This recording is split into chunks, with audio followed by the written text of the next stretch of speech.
bastante condescendientes con el gobierno nacional, cuyos legisladores le votaron todo durante 1 año y medio, que empiezan a corcoviar, porque a vos te pueden acompañar hasta el cementerio, pero hasta la puerta, no adentro, ¿no? A participar de las exequias.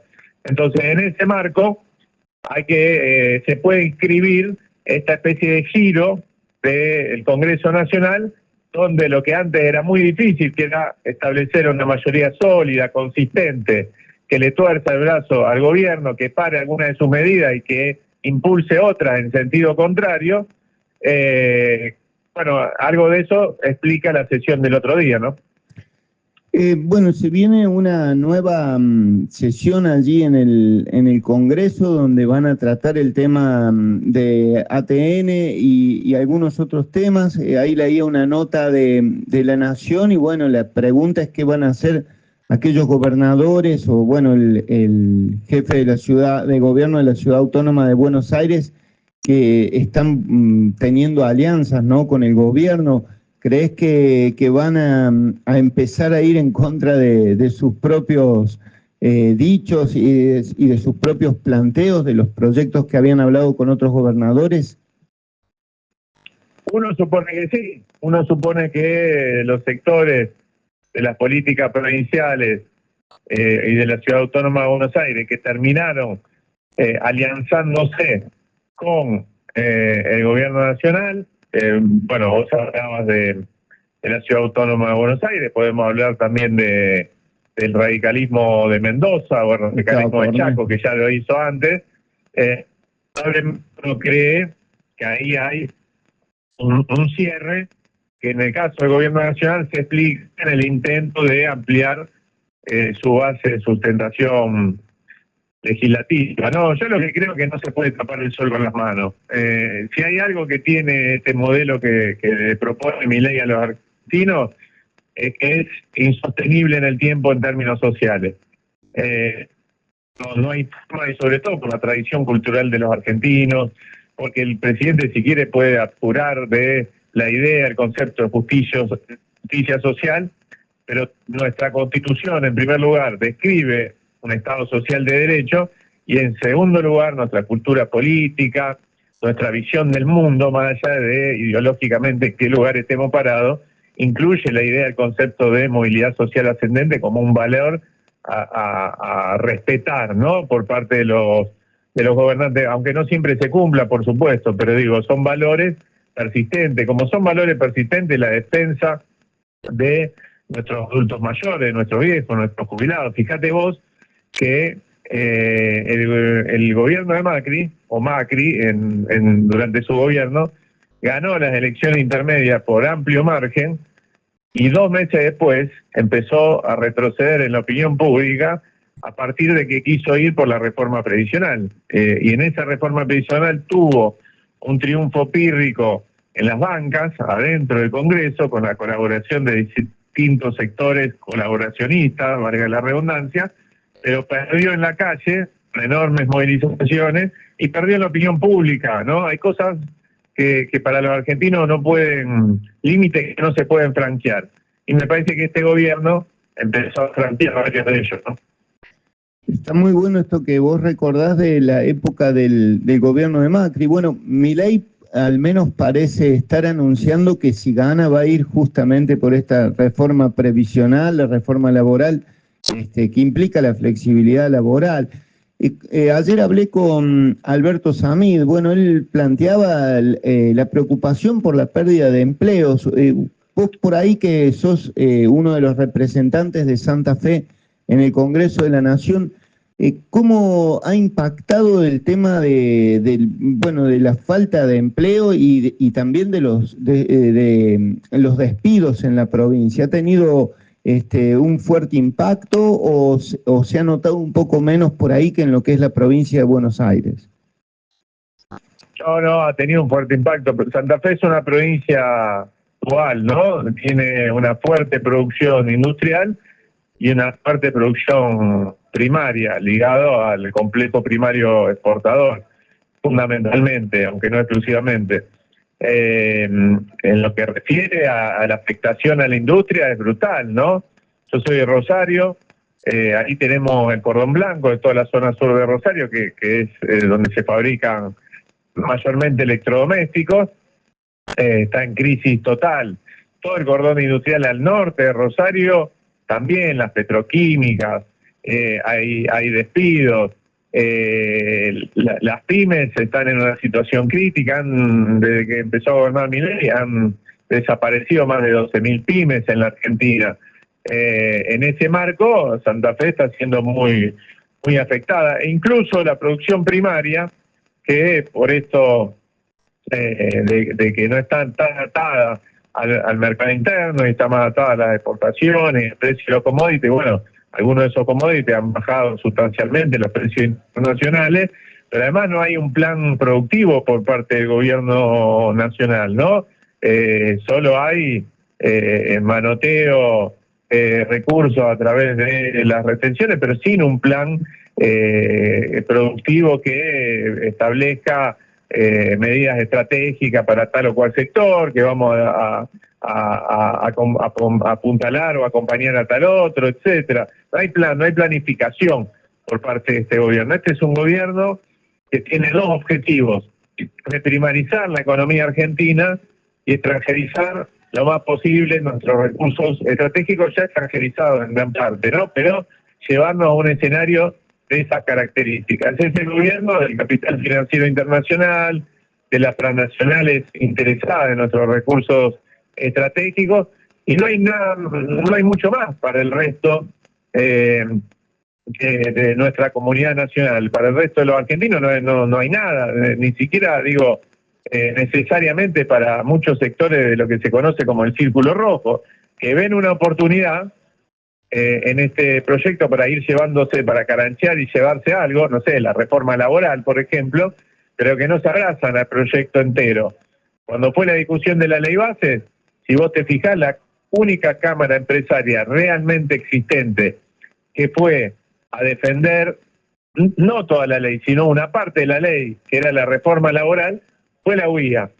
No fue la EA, ninguno de esos sectores de gran empresariado, etcétera. Sí fueron 5 cámaras empresarias palopa inventadas en un fin de semana, las que crearon cuenta de Twitter, de emprendedores en sé qué y de tal otra cosa, pero de las cámaras empresarias realmente existentes solo fue la UIA, y a defender el capítulo de la reforma laboral. ¿Por qué? Porque la escribió Funes de Rioja, básicamente, ¿no? Ahora, no hay un compromiso con este proyecto en términos de, por su radicalidad, ni en términos de abrazar el conjunto del proyecto, ¿no? Este es un proyecto para el capital financiero internacional y no mucho más, ¿no? Hay una mujer que es de acá de Venado Tuerto, de Santa Fe, ¿no? Que es una de las personas que ha estado a cargo, bueno, de todas estas medidas que se tomaron con el INTA, ¿no? Que incluyeron un fuerte ajuste, generó reclamos, también despidos, y hoy está a cargo del SENASA, ¿no? En el marco también de lo que ellos llaman la desregulación. Pilu Acevedo, no sé si vos la ubicás, una mujer que viene del espacio de APRESID, de la Asociación de Productores de Siembra Directa. ¿Este sector considerás que está aliado? Bueno, vos hablabas de estas alianzas de ciertos sectores en torno a determinados intereses, pero que no abrazan el proyecto en general, o es una de las personas que está comprometida tras el proyecto y que es un poco el enlace con los intereses, bueno, que vienen planteando algunos sectores concentrados de la economía, en particular del agro? Sí, a ver, cuando digo no abrazan, digo, después están las personas de carne y hueso, ¿no? Claro. Y su compromiso, ¿no? Con respecto a este proyecto. Por supuesto que hay un loteo del Estado Nacional y la incorporación de algunos actores que en esta lógica que graficaba bajo la figura del carancheo, van y tratan de sacar lo suyo. Eso no tengas duda. Mira, la forma en la que se redactó el dictamen de la ley, el proyecto de la ley base y el dictamen después, fue así, donde fue muy llamativo, lo develaron algunos periodistas, de que en algunos tramos del borrador que circulaba de la ley bases o del dictamen, ya no recuerdo, aparecían correcciones al lado que estaban firmadas por nombre y apellido de tal estudio de abogados. Y esos estudios de abogados representaban a algunas de estas grandes corporaciones, ¿se entiende? Claro. Entonces, en esta lógica de granjeo, no tengas duda que es así, como por ejemplo Eduardo Elstein puso al titular del AVE, que maneja el Estado. Claro, los bienes del Estado, y por supuesto que ahí hay un interés concreto, constante y sonante por quedarse con alguna de esas tierras. Acá, o nos vamos a creer que el intento de liquidar Tandanor, que es el astillero en el que, por ejemplo, se refacciona, se arregla el Irizar, el Almirante Irizar, por ejemplo, que es el barco que se utiliza para la campaña antártica. El intento de privatización de Tandanor no es en base a una mirada ideológica, donde, o no exclusivamente, donde, bueno, estos muchachos creen que el Estado no tiene por qué tener un astillero. Después me preguntaría de qué manera hacemos la campaña antártica. Entiendo que la respuesta posiblemente de Milei sea, bueno, que lo banque Laura Richardson, la jefa del Comando Sur, que está muy interesada, y que ella financie, Estados Unidos a través del Comando Sur, financie la campaña antártica. Posiblemente esa sea la respuesta. Pero el intento de privatización tiene que ver fundamentalmente con el interés por quedarse con 32 hectáreas en la zona más cara de la ciudad de Buenos Aires, en la zona de Puerto Madero, de parte de Elstein, el titular de IRSA, que tiene un predio enfrente de Tandanor. Entonces, no es solamente una mirada ideológica, sino fundamentalmente un entramado, por un lado, de negocios, que es lo que explica muchos de estos colados en distintas funciones estatales, y fundamentalmente un modelo de país de involución hacia fines del siglo XIX, principios del siglo XX. Si hay algo que hay que reconocerle a Milei, es que quiere que volvamos a esa etapa, y lo dice abiertamente. Ahora, la Argentina de fines del siglo XIX, principios del siglo XX, que él dice que era primer potencia económica mundial, cosa que es falsa, y ahí tenemos el informe Vialé Macet para denunciar esa situación y mostrar lo que era la Argentina de ese momento, una Argentina donde la expectativa de vida era de 33 años, mientras Australia, que sí podíamos decir que en ese momento era una potencia o un país con mejores condiciones de vida, tenía 53 años como expectativa de vida. 33, la Argentina 53. Ahí queda demostrado que no hay ninguna potencia económica mundial, salvo que uno crea que solamente el PBI per cápita es un indicador de que un país es una potencia o no, cosa que además no está demostrado porque no se medía en ese momento. Es una estimación que hace Madison, bueno, una zaraza. Ahora, 70 años después, en plena vigencia de lo que Milei llama el modelo de democracia social y economía planificada, por supuesto lo llama así para atacarla, execrarla, para decir que lo que peor le pasó a la Argentina. 70 años después, en el último año de Perón en vida, en 1974, la Argentina tenía 4% de pobreza, 0% de indigencia, y tenía un PBI per cápita igual al de Canadá y al de Australia, ¿no? Entonces, esa es la discusión de fondo, y me parece que lo de Milei no deja de ser una oportunidad, aunque suene remanido, trillado, esto de que toda crisis es una oportunidad, no deja de serlo. ¿Por qué? Porque pone blanco sobre negro que tenemos que dejar de discutir pavadas y tenemos que discutir las cuestiones de fondo, las cuestiones estratégicas. ¿Qué queremos? Ese modelo que promueve Milei, una Argentina sin chimeneas, sin derechos laborales, sin derechos sociales, sin seguridad social, porque esa era la Argentina al principio del siglo XX, o queremos un modelo de desarrollo industrial, un modelo con un Estado involucrado en los asuntos estratégicos, con capacidad de planificación y con un pueblo integrado a partir del trabajo y la producción, ¿no? Muy bueno lo que decís, y además también ahí, bueno, nombraste a Vialet Macet, el primer informe sobre el estado de la clase obrera argentina, un dato no menor, y está muy bueno esto que vos planteás, porque la verdad que a veces los relatos se construyen y la gente no indagan de dónde viene ese relato.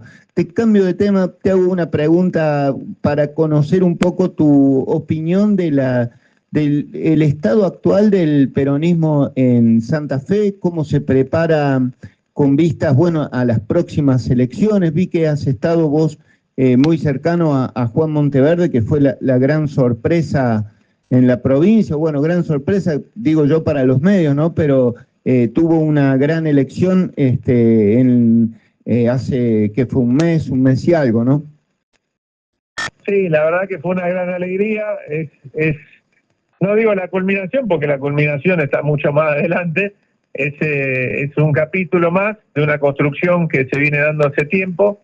Nosotros, hace algunos años, la fuerza, los espacios políticos a los que pertenecemos, a Ciudad Futura, que es una expresión local que proviene más de la tradición de la izquierda popular, y en mi caso y de otros compañeros, desde el movimiento Evita y de otras fuerzas políticas y sociales, gremiales inclusive, veníamos transitando un camino común en la calle, muchas veces, desde hace unos cuantos años, en los barrios, con experiencias conjuntas. Por ejemplo, hicimos juntos el RENAVAP en Rosario, el Registro Nacional de Barrios Populares, que eso se convirtió después, desde los movimientos sociales, desde la Iglesia, en una política de Estado, ¿no? Trabajamos juntos en la emergencia alimentaria, trabajamos juntos en la pandemia, es decir, con distintas organizaciones, prioritariamente estas dos a las que pertenecemos cada uno de nosotros, pero no exclusivamente, veníamos recorriendo un camino conjunto en lo social, podríamos decir, si es posible disociar, ¿no es cierto?, lo social de lo político, pero supongamos que sí, en lo social.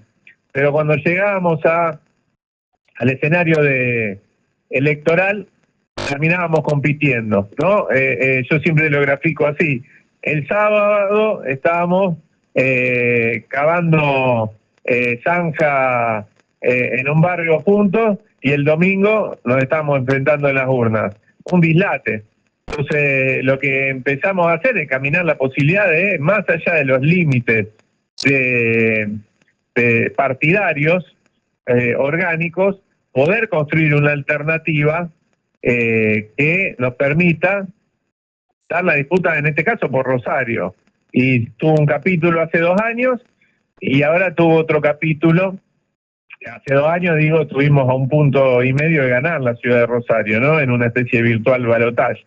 Todas estas fuerzas y otras que se fueron acercando, agregando, contra lo que es el Frente Unido, que es el frente que en donde está el radicalismo, el socialismo, el PRO, entre otras fuerzas. Bueno, finalmente este año avanzamos en un proceso similar, y la verdad que fue un enorme triunfo. Después de décadas que el peronismo, junto a fuerzas aliadas, no ganaba en la ciudad de Rosario, terminamos ganando. Y lo más interesante es que se produjo un proceso similar en muchas otras ciudades de la región. Este mismo espacio que ganó en la tercera ciudad de la provincia, que es Villa Cóndor Galvez. La tercera ciudad de la provincia, con Nicolás Ramírez, que es un pibe muy joven, compañero peronista, que encabezó todo ese proceso. Lo mismo en Baigorria, en Santo Tomé, en San Lorenzo. Es decir, en los lugares donde el peronismo fue hacia un proceso de unidad que excede los límites del peronismo, una unidad más grande, de renovación y de audacia, de valentía para ir al encuentro del futuro, es decir, no quedarse haciendo política mirando el espejo retrovisor. En todos esos lugares tuvimos triunfo resonante. El peronismo ganó en 10 de las 15 ciudades más grandes de la provincia de Santa Fe, y en muchas de esas ciudades lo hizo siguiendo esta fórmula. Entonces, para nosotros, esa fórmula virtuosa tenemos que tratar de sostenerla, ¿no? Cuando hablamos de renovación no estamos hablando necesariamente de una cuestión etaria, de juventud. Yo ya, bueno, tengo la misma edad que vos, más o menos, tengo 48 años. De todo este entramado al que hago referencia, de todo este espacio, de esta generación militante, soy el más viejo. Cosa que es saludable, ¿no? Porque después uno se encuentra en otros espacios de militancia, etcétera, donde se encuentra que ya con 30 y pico de años de militancia todavía te siguen diciendo pibe, pero porque la lógica es que quienes mandan, quienes ordenan, quienes tienen la centralidad de esa política, te llevan varias décadas, ¿no? Entonces, esto es totalmente saludable y me parece que es la lógica que debe seguir el peronismo, un peronismo santafesino que está en crisis, porque venimos de una derrota nacional terrible en el 2023, pero también provincial, de un mal gobierno, que fue el gobierno de Omar Perotti, por las expectativas que había generado después de muchos años que no gobernaba el peronismo. Y bueno, esa crisis no es gratuita, estamos en un escenario de dispersión. Bueno, los núcleos de articulación que están frenando esa sangría, básicamente, son núcleos donde se da esta lógica. Está bueno esto que vos planteás y bueno, también esta comparación, ¿no? De ser el más viejo en algún lugar y en otros que, bueno, donde evidentemente el espacio no tiene tanta renovación. Bueno, Edu, te dejo, imagino que vas a seguir ahí, me habías dicho que estabas con un viaje, así que muchísimas gracias por la comunicación telefónica. Es la primera, cada tanto te iremos contactando. Muchísimas gracias por tu tiempo. Bueno, te agradezco mucho. Sí, estoy viajando a Buenos Aires, hoy tenemos comisión. Así que, bueno, hablamos en la próxima. La verdad que ha sido un gusto poder charlar un rato largo. Un gustazo y bueno, si venís para el lado del sur, yo ahora estoy viviendo en María Teresa, ya tenemos documentos santafesinos, aunque la tonada no acompaña, pero ya somos santafesinos. Ahí estaré. Cuando ande por allá te voy a visitar. Te mando un abrazo muy grande. Un abrazo grande, López.